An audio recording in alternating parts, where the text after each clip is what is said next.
Good break.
What is alignment?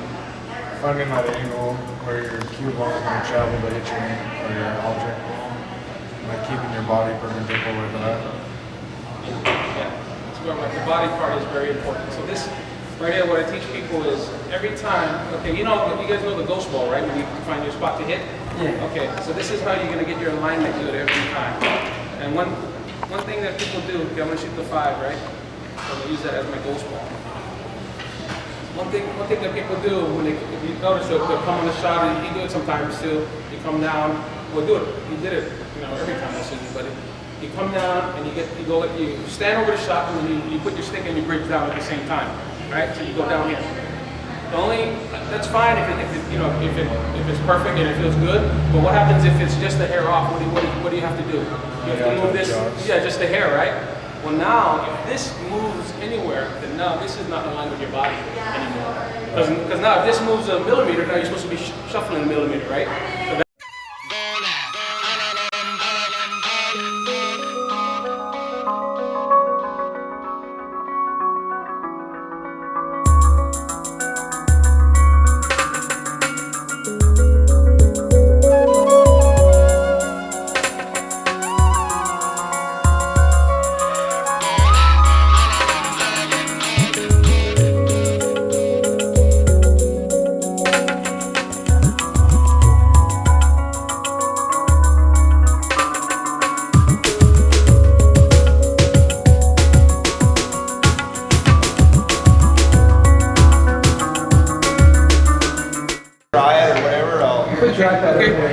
Okay, basically, first thing that I teach people how to aim is, what am I looking at? The point of the ball, or cue ball, or object ball, what are we looking at? Well, there's only one way to aim when you're playing pool.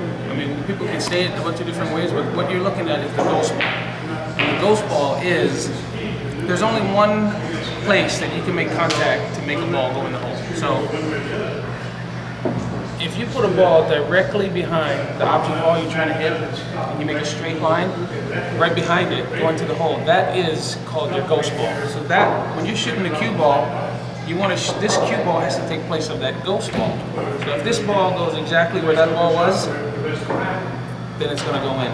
So this is the ghost ball. That's the theory you should. And the way you address when you align and you're getting set to get your stance and your aim, you want to get down and address the cue ball from the center of the cue ball to the center of that ghost ball. So you're making a straight line, but that ball's never there. That's why it's called a ghost ball. When you're aiming, that ball's never there. You're just imagining that there's a ball right there, and this cue ball takes the place of that ball. So that's what you're doing. So I'm going to have Ron shoot a shot. So Ron, you're going to get down. I'm going to put the ghost ball here. I want you to align that center of that cue ball to the center of this ghost ball here. Okay, and then when I move it away, just hit where that ball was. Okay, so that's where anywhere you put the ball. So now, if I put it, if I'm going to shoot this ball here, so let's say it's cutting it here. Now I put this ball. So make a straight line, going like a railroad track going in. Now that center of that cue ball again to the center of the ghost ball. This time it's on this side of the ball. So when he touches that center of that ball, it goes right in. So that's basically how you aim. So now, the reason why the ghost ball is so important is because anywhere on the table, when you're going to shoot a ball, let's say the 7 ball here, you know, and now you're up here, you're up here, and you want to shoot the 7 into that pocket. Well, the ghost ball would be just like this. Doesn't matter where it is, the ghost ball will be here. So if I can get down on the ball, center to the center of the ghost ball, where that ball was, I remember where that ball was, boom, go straight in. That's the key. So now when people are aiming and looking at the ball, that's what you should be looking at. You should be looking at that imaginary ball right behind the object ball going straight into the hole, and that's your ghost ball. So that's for people that want to learn, that is your whole theory. So if you want somebody to teach you or you want to practice, you practice putting that ball behind there so you get used to visually seeing that ghost ball. And then and the way you know that you lined up the ghost ball straight is if, so let's say we use this as the ghost ball here.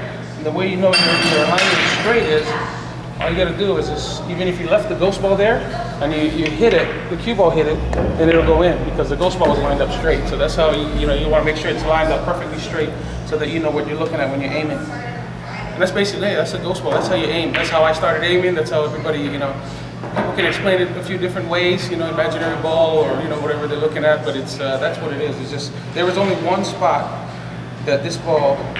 That cue ball is going to touch the object ball and make it go in here. That's right here, going into the hole. And that's it. So, thanks, Rodney. Yeah. I'll have to practice a few times here and see how it goes. There you go.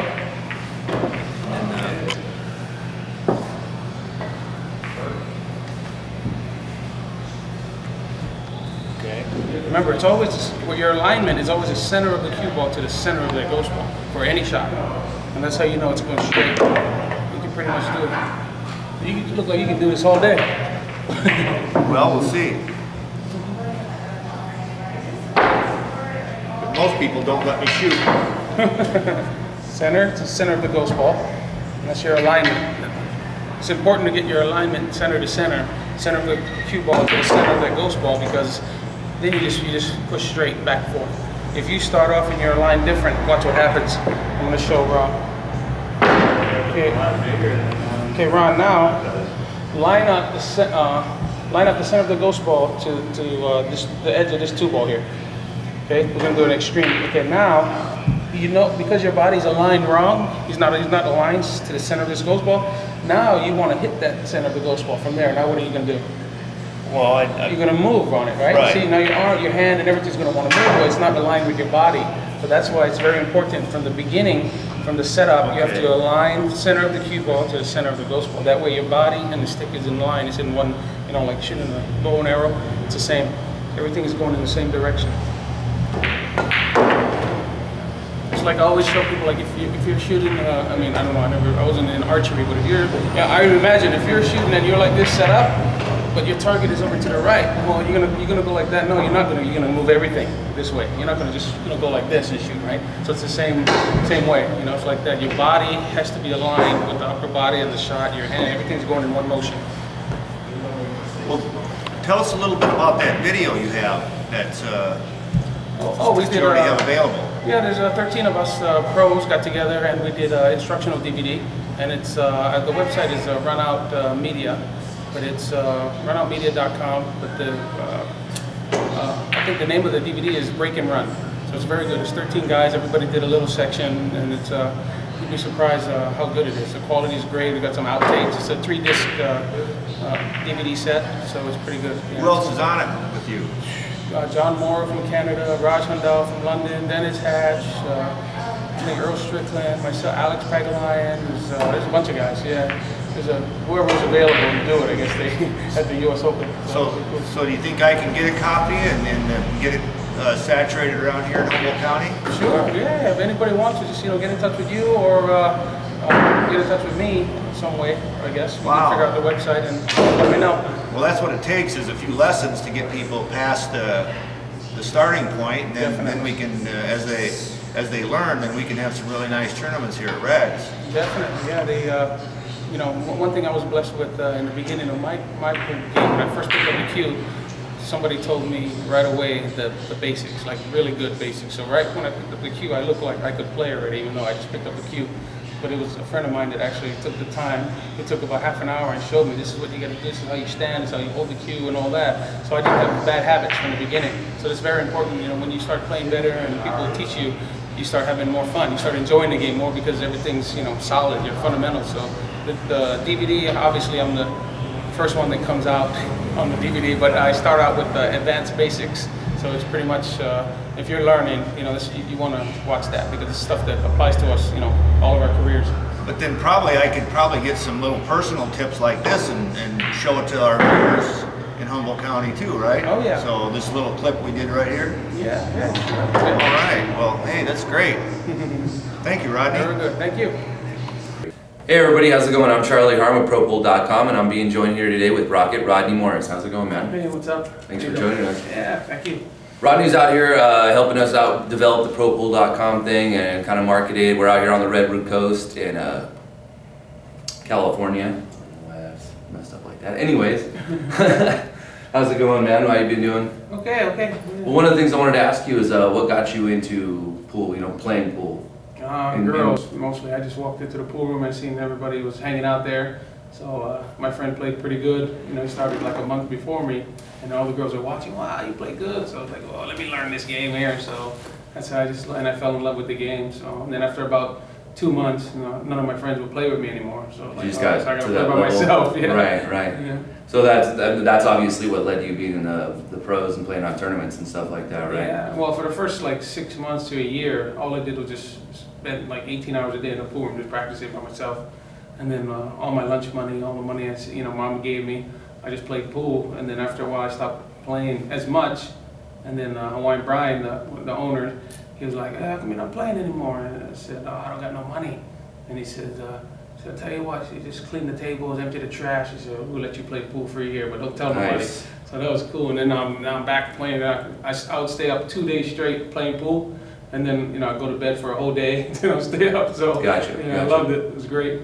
And during that time, and probably even now, who's your inspiration? Is there anybody in the pro pool world that you looked up to? Yeah, well, at that time, the top guys, was Efren Reyes, the magician from the Philippines, and Earl Strickland. So they were the 2 top guys. So I wanted to be just like both of them. So I remember when I won the U.S. Open in '96. They said, one of the biggest compliments I got was somebody said, he has the power of Earl Strickland and the finesse of Efren Reyes. I was like, okay, I'm done after that. I don't have to do anything anymore in my life. That was the best compliment ever. Yeah, definitely. And how did you get your name, The Rocket? Well, when I walked into the pool room, I started getting good. I wanted to start playing some guys for money, try to, double my $8 I had. Right. So then I used to play these guys, and they never knew my name, but I used to run around the table super fast. And then the guy said, man, where's that kid? I want to play him. I want to get my money back. He said, well, who is it? And they said, he runs around the table like a rocket. And then when he see me, he's like, there's that Rocket guy. So that was it. Every time they're like, Rocket, come on, let's play. So then that was it. That's how I got my name. But I usually play super fast. Yeah, that's funny. But that's where you got to get a nickname from a genuine source. We were discussing that before. Yeah. You can't name yourself. You can't give yourself your nickname. So it's a little too egotistical. Yeah. Yeah. Okay. There. That was the other one. Sorry, Zach. What have you been up to these days? I mean, you've got a long career. I was curious about what you've been up to, recently. What do you got going on? Well, right now, I'm still playing. We don't have as much tournaments as we used to, on the pro level, and so I started a clothing company, so it's, I got my own shirts is one of them, but so I'm going to Hawaii for a couple months to start promoting that, and then, I'm sponsored by Poison Cues, so that's good. I got my own line of cues, and that's it, basically. And then we got a new tour started, a new game a guy invented as a bonus ball. So I'll be doing that, and we'll be based in Vegas starting November 1st. So that'd be, we're pretty excited about, a few of those things. You're gonna be moving out there here too. Yeah, I'll be living in Vegas. I don't know how I'm gonna survive, but I'm gonna do it. There's too much going on. I don't think I'll ever sleep. Yeah, Vegas is it's a different place, that's for sure. Well, you're familiar with Ron's ProPool.com creation, the online tournaments and everything. I was curious to get your input on it. What you think about it? Oh, it's great. I mean, it's it's innovative. Definitely nobody's doing it. So anytime you're trying to break into something that nobody's doing and introduce something new, it's first thing is you got to let everybody know about it and explain it to them. So, but I think once everybody sees the potential and how easy it actually is, I think people will catch on, then it'll grow. There's a lot of companies.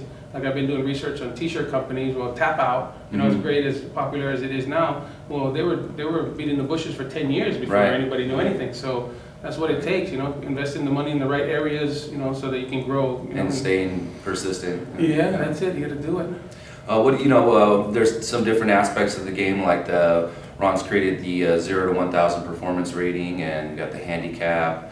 What do you think about those two things, the performance rating and the handicap, as far as the process of the game and how it affects it, and what are your opinions on it? Well, it's pretty good actually. That's to come up with a handicap system, just like that. And for it to be as accurate as it was, because we played a few games, that's pretty awesome that you can come that close right away. And I'm sure after you play thousands and thousands of games, you get you tweak it and get a little more refined. You figure out to make it more fair for the better player and the weaker player. So I think it's good. It's got a lot of potential, and it's a really good it's a really good starting point for the handicap. Yeah, I was there the other day when you were doing the blue screen shots and all that. Did you like that? What'd you think of that concept about the whole virtual pool room thing? Yeah, I think it's awesome. Right now they've been doing a lot of challenge matches, live stream matches, and I'm going to do one with Darren Appleton on August 10th or the 12th. We'll be playing like a $100,000 match. So, and we're not going to be doing that with the background and all that. So people are going to just watch us around the pool table. But if Ron was doing it, it would be when I'm shooting, I want Hawaii in the background. Yeah, exactly. So all my friends are watching in Hawaii. They can they'll feel comfortable watching. Right, you can represent for your area. Yeah, exactly. Customize it to what you're doing. Yeah, so it's good. It adds another element. So it's like you're just watching two guys play pool, which you do all the time, but you're watching a movie, like So it's like. So that's really, there's a lot of potential there. Yeah, one of the things we were talking about when doing it was with commentating and stuff like that. We wanted to give a commentary to while people were playing. We thought it'd be really cool to, so it would be a way for us to stand in on the game without being in anybody's way. We could kind of be on the blue screen and talking about the game as it's happening, but we don't have to be standing right behind the player, getting in their way and stuff like that. So people watching could, I don't know, it adds a little bit of an element to the game to where you can help assist them with the view and explain to them what's going on and stuff like that. Definitely, that's way better.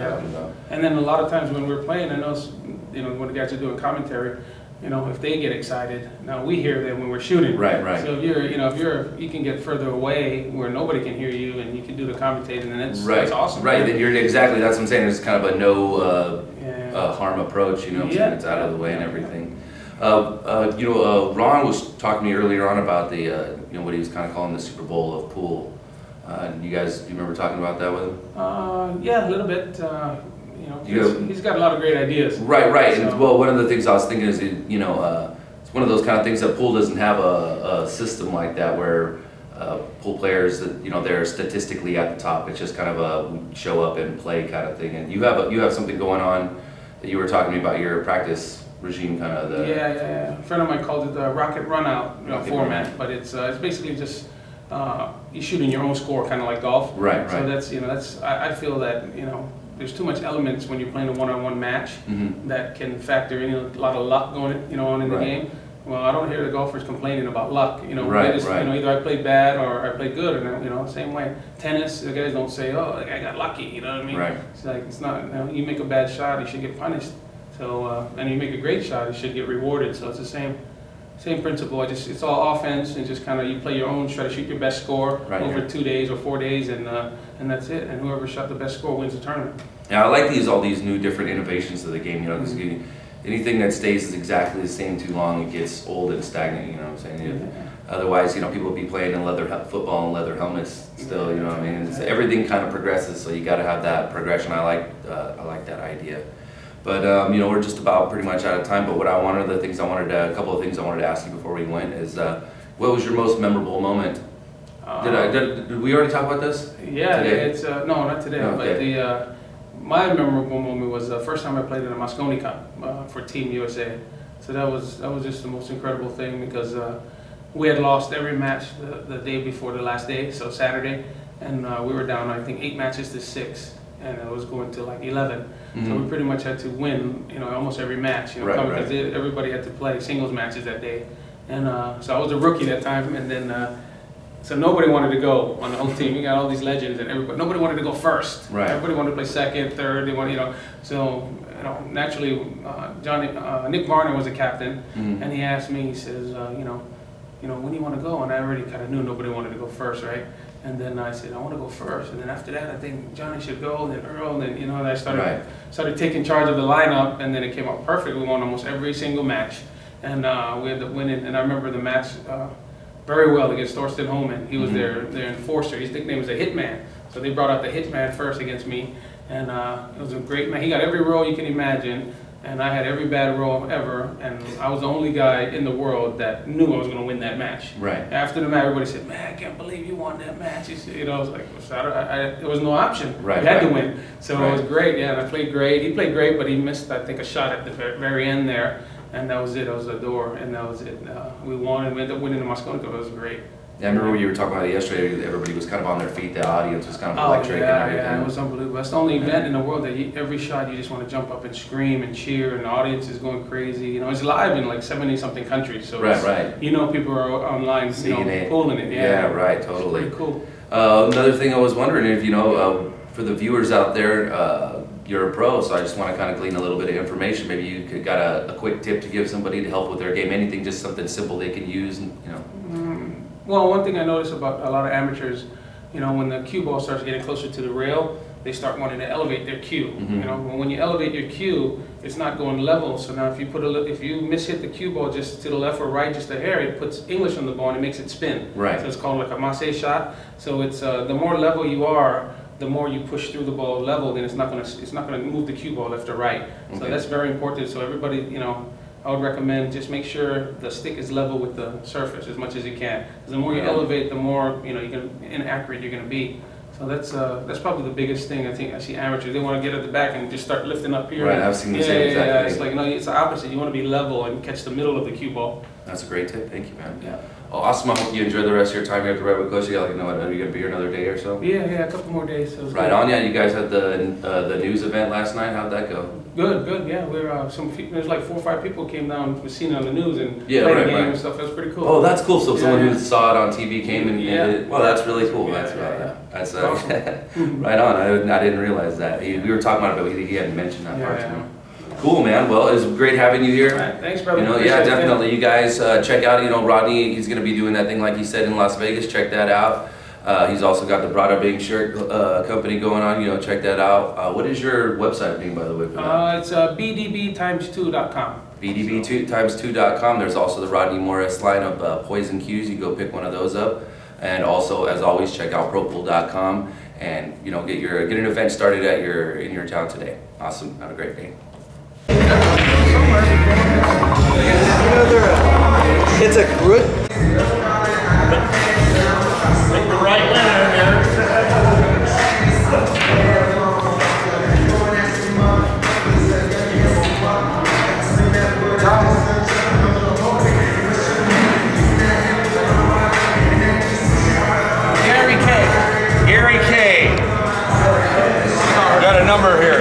number. I'm So, trying to find yours. Gary K. Gary K. How many are left? Gary Yeah, big guy. To have extra shots.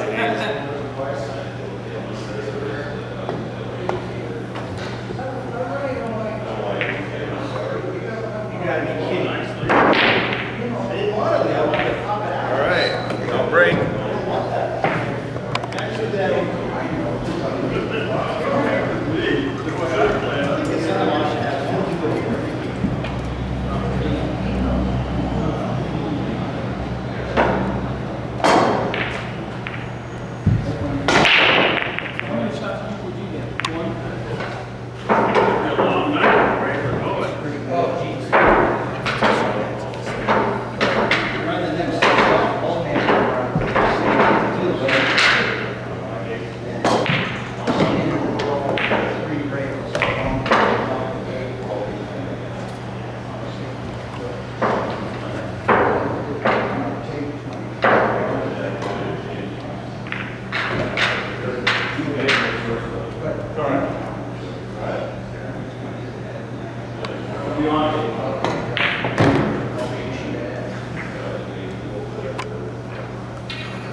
Pool venues. Welcome to the Humboldt County Pool Tournament.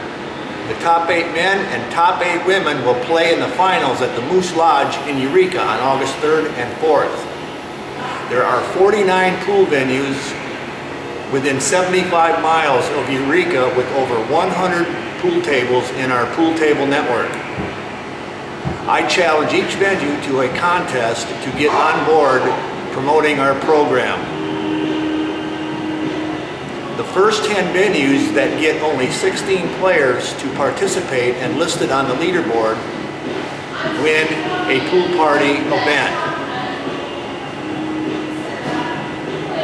I will show up with the camera crew, a cue, and a case to challenge the best player in your place. That will be aired on Access Humboldt TV in the next few weeks. Thank you and see you there.